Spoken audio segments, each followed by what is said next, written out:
Hai teman-teman semua, apa kabar? Jumpa lagi kita di podcast Berani Berinvestasi bareng CGS Sekuritas Indonesia. Apa kabar kalian semua? Semoga kalian sehat-sehat ya. Nah, teman-teman semua, seperti biasa di podcast kali ini kalian akan ditemani oleh saya, Aditya Perdana, dan juga rekan saya, Fahmi Soerman. Dan kita berdua dari Retail Research Analyst CGS Sekuritas Indonesia. Hai Van, apa kabar Van? Halo Dit, baik-baik. Ya? Sehat dong pastinya ya. Kamu juga sehat? Sehat ya, sehat. Ya, kita juga semuanya sehat ya. Dan pastinya teman-teman juga bingung ya, podcast kali ini. Nah, kita kali ini memang sedang kembali berada di kantor. Jadi kita mulai WFO lagi nih teman-teman, karena kasusnya sudah melandai. Dan semoga ini awal yang baik untuk kita semua ya, untuk ekonomi kita juga. Oke Van, tambah berapa lama nih Van? Di podcast kali ini menarik untuk kita bahas bagaimana strategi mengenai reopening ekonomi dan juga lebaran nih. Sebelumnya juga kita mau ngucapin ya buat teman-teman semua yang sedang menjalankan ibadah puasa, semoga puasanya lancar ya Van ya. Betul. Iya. Dan semoga teman-teman semua memang lancar nih puasanya sampai dengan lebaran ya. Gak ada halangan dan juga pastinya nih tetap jaga kesehatan ya teman-teman ya. Oke Van, nah kita langsung aja nih Van. Jadi kalau misalnya kita lihat nih Van, nah ini juga berhubung karena kita sudah mulai WFO lagi, data COVID-19, daily casesnya sih mencapai puncak ini ya kemarin pada di bulan Februari, di pertengahan Februari ya, itu di sekitar 64 ribuan ya, 65 ribu. Kemudian kalau dibandingkan dengan Delta Wave itu agak lebih tinggi ya, waktu itu Delta 57 ribuan. Nah, akan tetapi saat ini kalau misalnya kita lihat kasusnya sudah jauh menurun nih ya.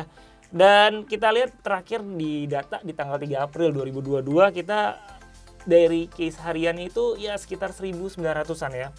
Nah gimana nih pendapat kamu nih Van mengenai hal ini Van? Oke, thank you. Jadi memang kalau kita lihat nih teman-teman dari segi kasusnya memang udah jauh menurun gitu ya dibandingkan dengan peak waktu itu gitu. Dan hal ini sebenarnya justru menandakan yang tadi Adit bilang di awal nih ya, bahwa ada potensi terjadi reopening ekonomi nih ke depan seperti itu. Nah apalagi ditambah lagi kalau misalkan teman-teman lihat di podcast kita yang kemarin ya, itu kita sempat bahas efek dari kenaikan harga-harga komoditas gitu ya. Nah, harga komoditas ini itu juga mendorong peningkatan daya beli nih secara nggak langsung gitu ya. Contohnya aja misalkan harga CPO naik. Nah, CPO naik ini biasanya akan relate nih teman-teman ya ke kenaikan daya beli masyarakat yang menengah ke bawah gitu. Kenapa menengah ke bawah? Karena kita tahu ya bahwa CPO itu plantation butuh banyak labor gitu ya. Jadi otomatis daya beli masyarakat menengah ke bawah ini akan diuntungkan seperti itu ya dengan naiknya CPO. Nah kemudian next apa lagi nih? Ada coal. Nah di mana harga coal naik ini biasanya dia relate nih ya dengan kenaikan dari daya beli masyarakat menengah ke atas seperti itu ya. Dan ditambah lagi nih ya, kita memang memasuki bulan-bulan menjelang lebaran atau bulan-bulan Ramadan gitu ya. Nah ini juga biasanya akan berpotensi meningkatkan demand ya, gitu. Jadi memang hype dari komoditas ini belum selesai nih ya, masih terus ada nih. Dan pastinya teman-teman pengen tahu juga nih Van, apa sih hubungan antara komoditas dengan kenaikan harga komoditas dengan IHSG itu sendiri, Van? Benar-benar. Nah, jadi kalau misalkan teman-teman lihat ya, IHSG ini memang cenderung lagi rally terus gitu ya, bahkan udah di atas, sempat di atas 7.100 gitu ya. Nah, berarti sebetulnya ini memang ada kaitannya nih. Kalau dilihat secara statistik ya, jadi kenaikan harga komoditas itu punya korelasi yang cukup tinggi nih dengan kenaikan IHSG gitu. Nah, korelasinya itu kurang lebih nih sekitar 60% teman-teman, atau 0,6 ya. Jadi ibaratnya kalau harga komoditas naik, nah biasanya ini akan diikuti dengan kenaikan IHSG. Dan kalau kita lihat nih dari segi chartnya juga ya, jadi kenaikan harga komoditas itu belum semuanya terrefleksi di kenaikan IHSG gitu. Jadi dalam arti kalau ditanya IHSG-nya masih bisa naik gak nih? Gitu, masih ada potensi untuk IHSG naik lagi nih. Gitu. Wah menarik banget ya. Jadi kalau misalnya teman-teman lihat sekarang IHSG udah di atas 7.000, 7.100 ya kan sekarang. Berarti ini masih ada potensi untuk bisa lanjut naik lagi ya Van. Nah selain itu Van, korelasi yang disebabkan oleh harga komoditas, ada faktor lain nggak nih Van yang bisa kita cermati Van? Oke, nah pastinya sebenarnya yang apa sih yang membuat IHSG naik gitu ya. Nah ibaratnya kita harus lihat juga dari segi pembelian asing gitu ya. Nah asing ini lebih banyak net buy atau lebih banyak net sell. Nah kalau banyak inflow biasanya ini akan diikuti dengan kenaikan IHSG seperti itu. Nah kalau misalkan pertanyaannya nih ya, kenapa sih asing tuh cenderung net buy terus di IHSG gitu ya? Salah satunya memang karena Indonesia ini kan negara net eksportir teman-teman ya. Jadi sebetulnya diuntungkan nih dengan kondisi kenaikan dari harga-harga komoditas gitu ya. Sekalipun memang ada sedikit negatifnya ya, yaitu bisa menyebabkan kenaikan inflasi nih dari harga-harga kenaikan komoditas tersebut seperti itu ya. Nah, cuma yang kita lihat kenapa menarik untuk Indonesia karena dengan naiknya harga-harga komoditas ini membuat trade balance kita jadi positif nih. Dan akhirnya itu juga membuat rupiah kita lebih stabil dan pastinya positif ke ekonomi kita. Makanya inflow-nya masuk terus nih ke kita gitu. Oh, mantap banget, menarik banget ya korelasi antara variabel satu dengan variabel yang lainnya. Nah, pastinya pengen tahu juga nih, kira-kira target IHSG ini untuk secara teknikal nih berapa nih Van, ke depannya nih Van? Karena naik terus nih kira-kira, pasti kan teman-teman juga bingung nih, nih penasaran juga nih. Betul. Nah, kalau secara teknikal untuk IHSG itu kita prediksi bisa di sekitar 7.300 sampai dengan 7.900 nih, ini dari segi teknikal ya. Menarik banget ya teman-teman, tadi dicatat ya. Oke, nah tadi kita balik lagi nih ke judul yang kita bahas di awal ya. Jadi memang kalau misalnya kita lihat dan tadi Fanny juga katakan berbagai macam hubungan variabel yang bagus banget, tentunya ini akan bisa terefleksi dengan pertumbuhan GDP kita juga. Dan kemudian kalau misalnya kita lihat reopening ekonomi, kemudian juga impact-nya positif ke ekonomi, tentunya ini juga menarik juga momennya kan kita udah mulai 2 pekan ya, 2 pekan bulan Ramadan, sebentar lagi juga kita juga pastinya akan merayakan Hari Raya Lebaran. Nah, kira-kira efeknya gimana nih Van, ke IHSG nih Van? Oke, nah pertama sebenarnya kita bisa mulai menanyakan ke diri kita masing-masing gitu ya. Kalau Lebaran biasanya apa sih yang kita lakukan? Nah, otomatis sekarang nih boleh mudik kan ya tahun ini ya. Mungkin ada mudik nanti? Mudik, kampungnya di sini ya? Sekarang. Nggak ada kampung di luar. Oke. Nah, untuk teman-teman nih misalkan yang mau mudik gitu ya, otomatis kan jalan tol jadi rame lagi. Apalagi sekarang kita udah lihat ya, jalanan makin macet nih ya di Jakarta ya. Nah, itu berarti menandakan sebetulnya ada kenaikan trafficnya teman-teman. Dan itu relate kemana? Relate ke Jasa Marga contohnya.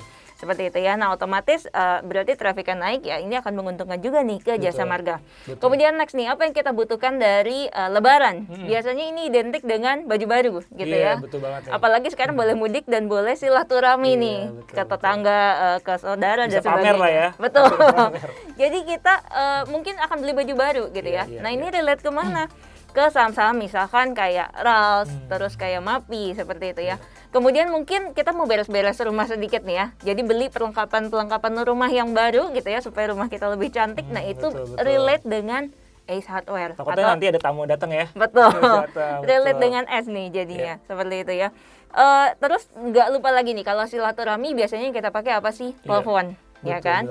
Nah, berarti otomatis data traffic untuk datanya sendiri itu bisa potensi meningkat gitu ya. Misalkan relate kemana?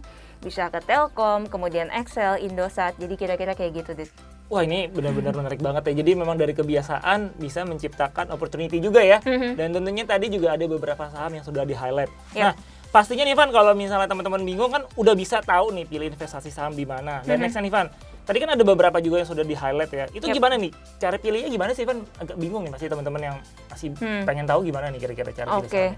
Memang tadi pilihannya kan banyak juga ya, lumayan banyak ya. Nah, salah satu trik atau tips gitu ya, gimana sih kita mau pilihnya supaya nggak terlalu salah-salah banget gitu ya. Teman-teman bisa melakukan analisis nih. Jadi lihat dari segi historicalnya teman-teman ya. Kira-kira mana sih secara historical, katakanlah kita ambil data dalam 10 tahun terakhir ya. Mana di antara saham-saham tadi nih yang punya probabilitas tinggi. Katakanlah punya probabilitas di atas mungkin 60% ke atas gitu ya. Di bulan April biasanya naik gitu. Nah, kemungkinan berarti dia punya probabilitas naik di bulan ini lebih tinggi. Kira-kira kayak gitu, Dit. Nah, jadi kita ambil contohnya ya, kayak tadi ada Jasa Marga, kemudian Telkom, RALS ya. Nah, ini probabilitas naik di bulan April kalau kita tarik dalam 10 tahun terakhir itu sebesar 70%. Jadi lumayan gede ya.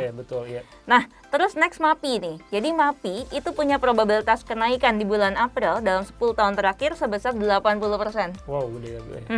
Dan untuk Ace Hardware di bulan April itu punya probabilitas kenaikan sekitar 50%. Seperti itu ya. Jadi teman-teman bisa mulai pilih nih yang mana kira-kira yang memang punya probabilitas tinggi nih sesuai dengan data tadi. Nah, tadi teman-teman semua baru saja mendengarkan dari spill ya saham-saham yang pastinya banyak banget dari yang tadi Fanny udah katakan. Nah, tentunya nih Van, kalau misalnya kita lihat alternatif investasinya kan banyak ya.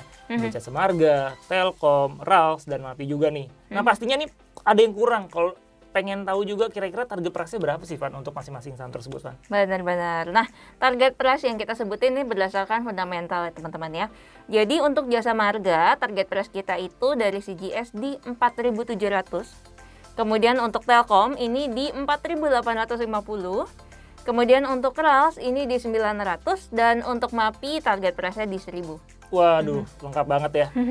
Thank you banget nih Van atas insight-nya. Kita udah tadi awal udah ngomongin mengenai ekonomi, kemudian kita ngomongin tentang aktivitas di bulan Ramadan, kemudian opportunity yang bisa diciptakan apa aja, saham-saham apa aja, dan juga target price-nya apa aja. Udah dikasih tahu semuanya. Jadi mudah-mudahan podcast kali ini bisa bermanfaat buat teman-teman semua yang mendengarkan dan melihat ya Van ya. Dan jangan lupa tadi bagi teman-teman yang ingin mudik tetap stay safe dan stay healthy juga ya, karena tetap kesehatan kita jaga. Oke Van, thank you banget nih atas waktunya Van. Semoga kamu sehat selalu ya. Sama-sama nih Din. Kita semua sehat selalu, dan buat teman-teman semua jangan lupa untuk berinvestasi, karena kapan lagi kalau nggak mulai dari sekarang untuk berinvestasi. Tadi udah disebutin saham-sahamnya kan, jadi mulai dari sekarang. Dan saya mau ingetin juga nih, jangan berfoya-foya ya kalau misalnya dapat THR ya. Jadi kalau bisa investasi saham juga nih teman-teman semua. Oke teman-teman semua, itu saja podcast Berani Berinvestasi kita kali ini. Sampai jumpa di podcast selanjutnya. See you, bye teman-teman. Bye.